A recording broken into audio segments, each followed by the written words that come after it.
Hello again, another video for you this week. So for this video, I want to continue kind of setting up the play that we're going to be reading for this last essay. Um, as you might have seen on the course, I posted uh, the play itself, M. Butterfly by David Henry Hwang. You should be able to download that file. So obviously next week we'll talk a lot about the play itself, and the essay, and themes and characters and all this stuff. What I want to do right now, though, just to kind of give us some more context for M. Butterfly, is to talk about another, I guess, opera, not really a play, an opera that is very much connected, or that M. Butterfly is very much interested in. Um, there was this opera. It's from 1904. It's called Madame Butterfly by Giacomo Puccini, and M. Butterfly, as you can see by the titles, right, um, is very kind of interested in this opera, and it shows up in the play M. Butterfly, and the main character talks about it and kind of explains everything that we need to know. Honestly, in the play M. Butterfly, it tells us everything we really need to know. But I think it'll just make us more informed readers to get a sense of this old opera, so we can kind of see what M. Butterfly is trying to do with regards to this and like why it even mentions it, right? Like who cares? Like M. Butterfly is written in 1988. Like why is it gonna be so interested in this opera from 1904? And I think that answering these questions about the connection between the two pieces of art will help us understand something about like what M. Butterfly is trying to do and the arguments that it's trying to make. So I'm going to post a link to a summary of this play, Madame Butterfly. The link, the video that I have, it's not. I don't love this video, but I do think it's easy to understand. It's a little bit cringe, I suppose, but it's definitely I think we'll get the point, and it's not too boring at least. But I do find it a little bit embarrassing. But anyway, so watch that, and it does kind of take you through the step by step like beats of it. But let me just say for now that so Madame Butterfly, it's the basic outline of the story is that it's about an American naval officer who goes to Japan and is like stationed in Japan, right? And he basically buys this like teenage girl to like be his wife. Um, Obviously, I guess this would be taking place around 1900 or something. Uh, so yeah, it's a very fucked up, honestly, opera. And yeah, so he buys this like teenage girl to be his wife, right? He lives with her for like a while.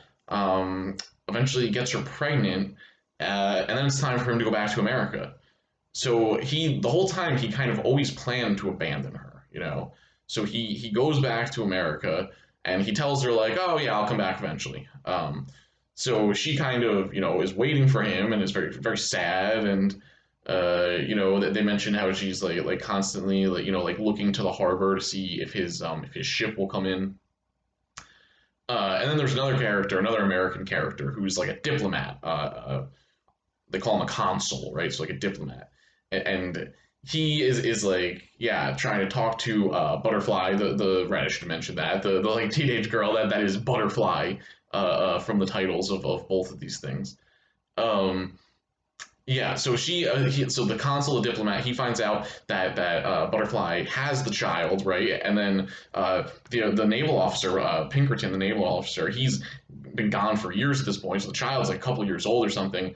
And then basically, the American naval officer, he was married already in America, right? His American wife finds out that he had a child in Japan, and then the American wife goes to Japan and basically takes the child back to America. Takes the child from the Japanese woman who the naval officer got pregnant, takes the child from her, brings the child back to America.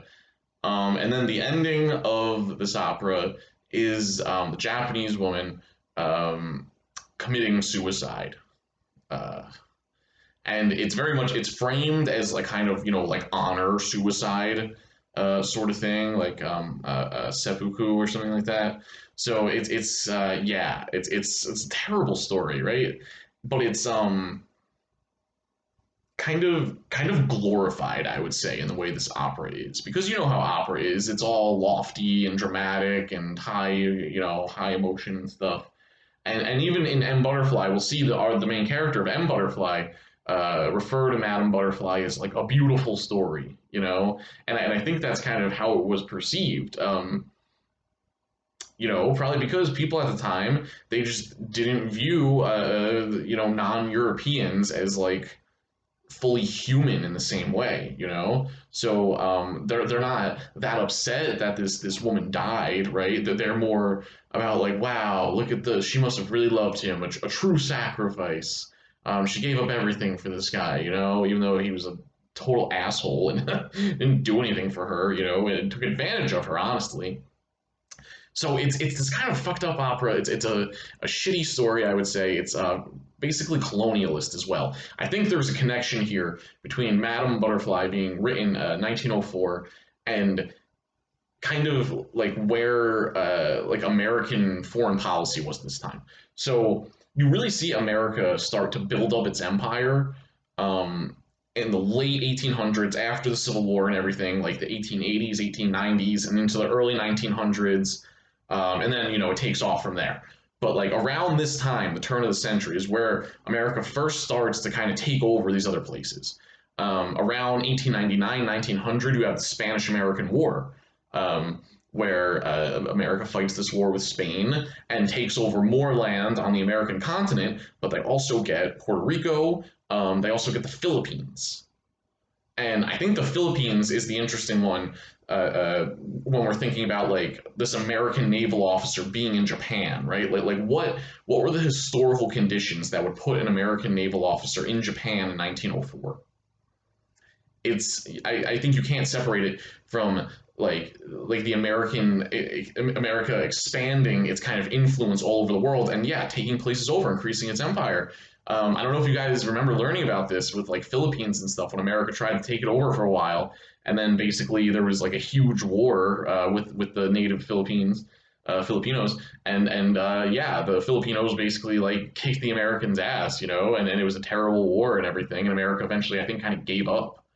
Um, that's why America doesn't have the Philippines still. Puerto Rico they kept though. We still got that one, right? So like this was a time of America becoming an empire, expanding, and kind of like challenging England. Like England was now on the downswing, America was on the upswing, right? So like yeah, the idea of this American naval officer impregnating this Japanese teenager basically, I think to me has to be connected to American colonialism during the time period, and it kind of goes along with like the sort of idea of manifest destiny. I don't know if you guys have heard this. This is like an idea that they used a lot in like the 1800s in America.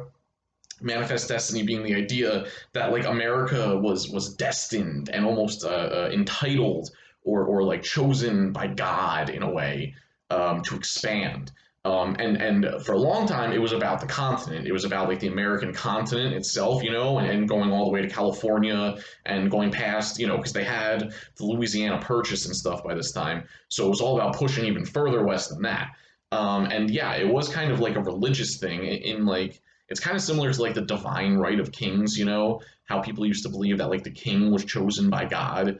Manifest destiny is almost like that. And in that they thought that America was kind of chosen by God, that America was like, yeah, the city on a hill, that was meant to like grow and expand across the globe and be this great example to all the other countries, manifest destiny. So I think yeah, there's some of that going on too in terms of like why you end up with an American naval officer impregnating a Japanese teenager and then like leaving her and then she ends up killing herself. I think that needs to be kind of baked into the story. But again, people at the time didn't see it that way because they saw it just as beautiful and catharsis and as a pure artwork and stuff like that. So again, this is all this old opera, Madame Butterfly, 1904. So then in 1988, we get M Butterfly, which is I don't want to say too much because we'll see what happens in the story, but I think in a lot of ways, M. Butterfly is interested in kind of undoing the narrative of Madame Butterfly. You know, I think that David Henry Kwang, the author of M. Butterfly, I think he really hates Madame Butterfly. I think he does view it as a kind of piece of colonial propaganda in a way. So he writes M. Butterfly as almost a refutation or a rebuttal of Madame Butterfly. So we'll see how that plays itself out. But I just wanted to give us that context. And you can watch that the summary of the video, and that'll explain it a little bit more. I might have missed some stuff, but yeah. So again, they tell us everything we need to know in the play itself. But I think it's just important to keep this old play, Madame Butterfly opera, this old opera, in mind when we're thinking about like what's going on in M Butterfly with the characters and stuff. All right, that's all for now. See ya.